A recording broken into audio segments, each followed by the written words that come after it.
Man, I couldn't have imagined anyone would cut the brains out of kids. What are they even doing this for? Why make them into cyborgs?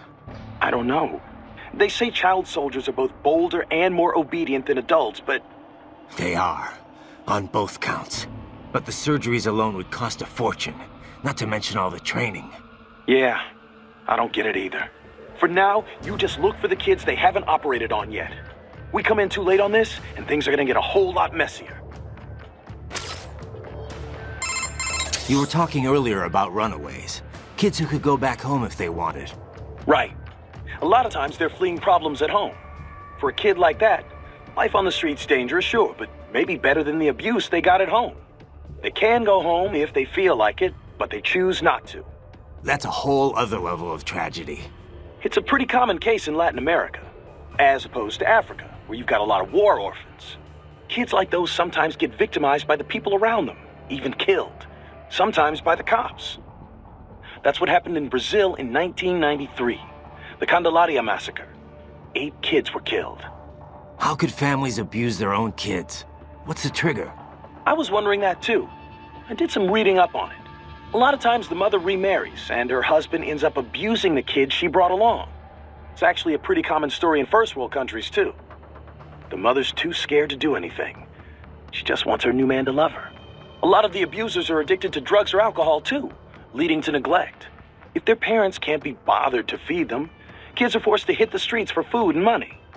And these are the kids desperados rounding up? Kinda makes you ashamed to be a human being. Yeah, it's definitely evil, all right. But even if we got them out, it's not like they've got happy homes to return to, right? Exactly. Most of them, well, a lot of them don't make it to see adulthood. Or they join gangs, end up exploiting the next generation. It's a vicious cycle. Our only option's to follow the money trail. Find out who's profiting from all this, and put them out of business permanently. Yeah. Guess that starts now, huh?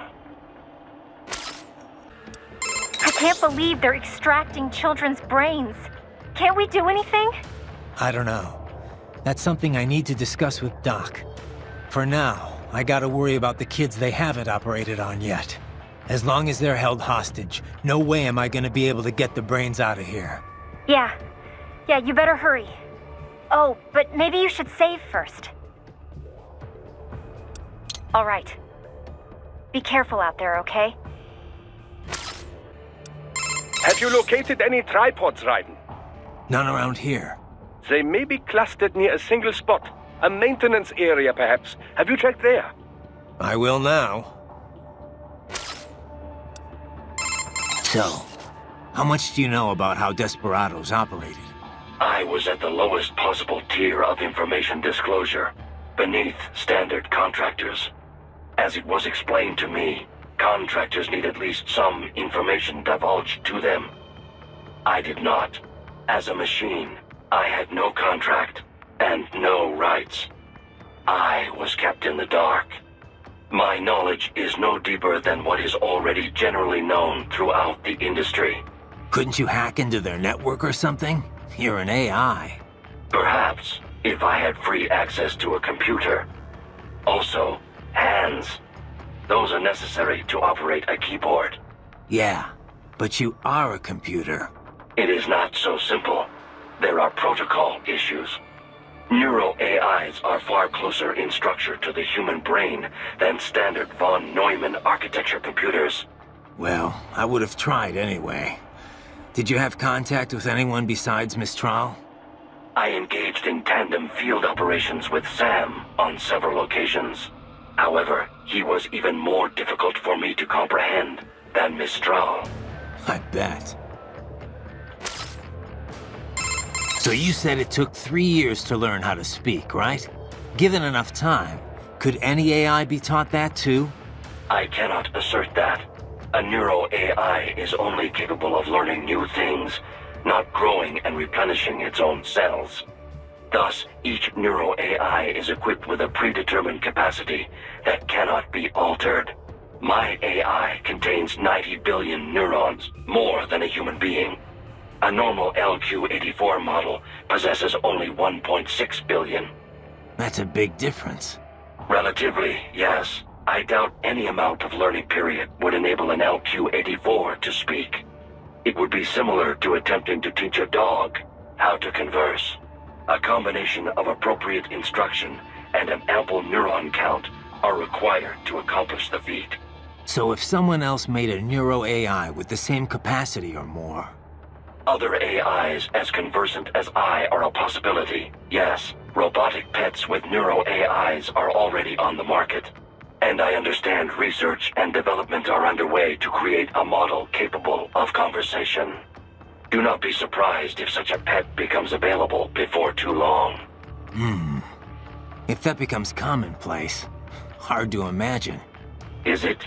The human race has willingly embraced all of its other inventions so far. Steam engines, electricity, the internet, cyborgs.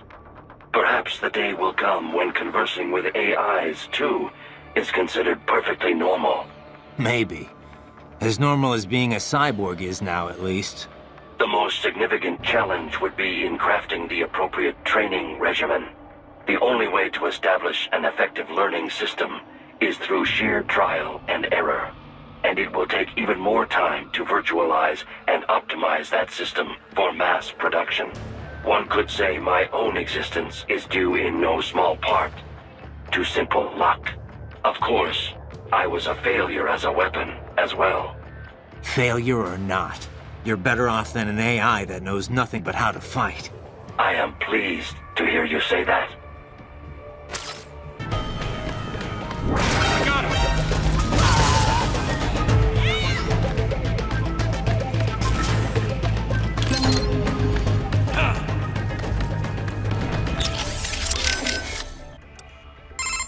Man, I couldn't have imagined anyone would cut the brains out of kids.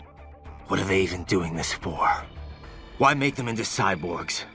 I don't know. They say child soldiers are both bolder and more obedient than adults, but... They are, on both counts. But the surgeries alone would cost a fortune, not to mention all the training. Yeah, I don't get it either. For now, you just look for the kids they haven't operated on yet. We come in too late on this, and things are gonna get a whole lot messier. So you want me to remote pilot this thing? Indeed. Once you physically breached server security, we can take care of the rest from here. It's a strange feeling. It feels like it's really me scurrying around. Well, you have hacked into all its sensors. Of course it should feel this way. Listen, Doc, if my body's ever destroyed, promise you won't stick me in one of these things. Well, I'm in no position to make such promises, you know. Especially not before you find the terminal. All right, I get the idea. Should be no problem. Stealth is my specialty, after all.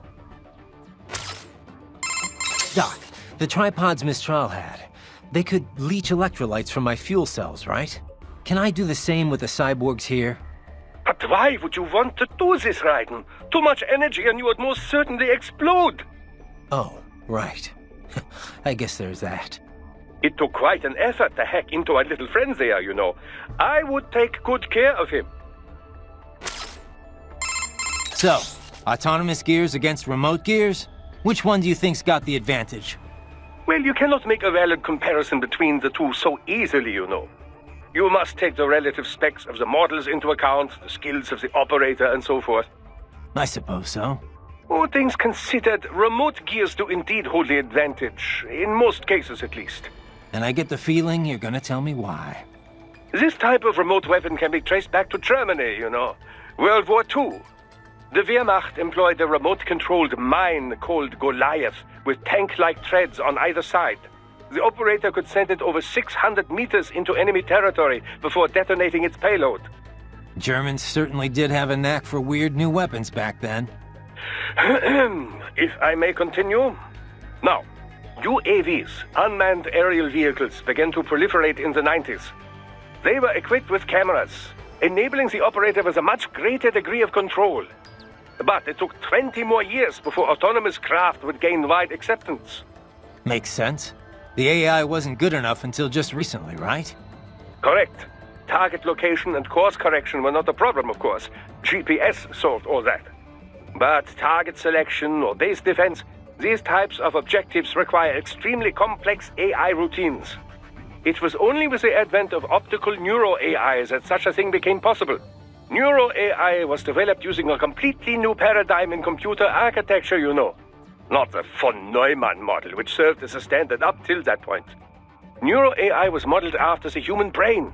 It can learn and mature entirely on its own. Like the Patriot's AI, just on a smaller scale. Indeed. It cannot copy or rewrite data, but the structure does solve several problems quite well.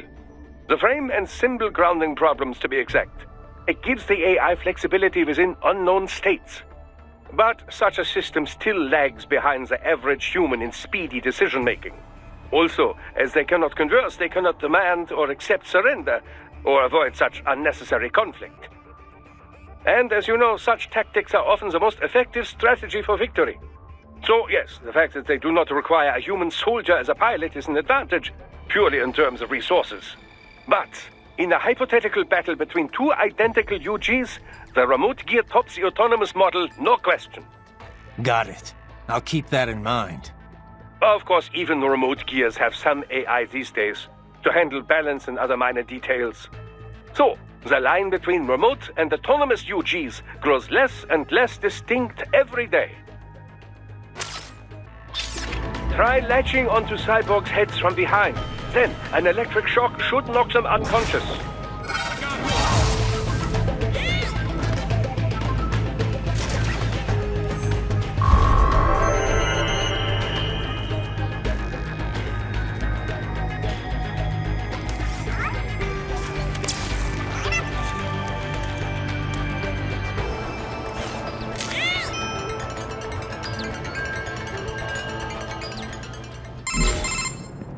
Raiden, I found something.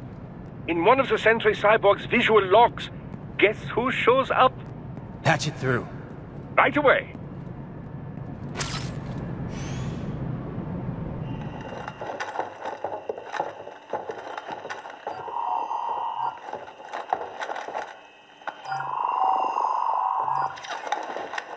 Then send us what you do have.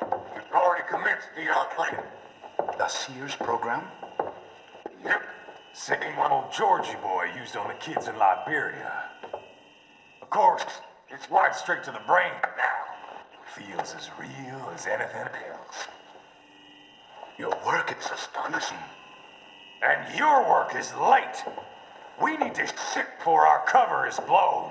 We've got some assholes snooping around. We just do not have the full quantity yet.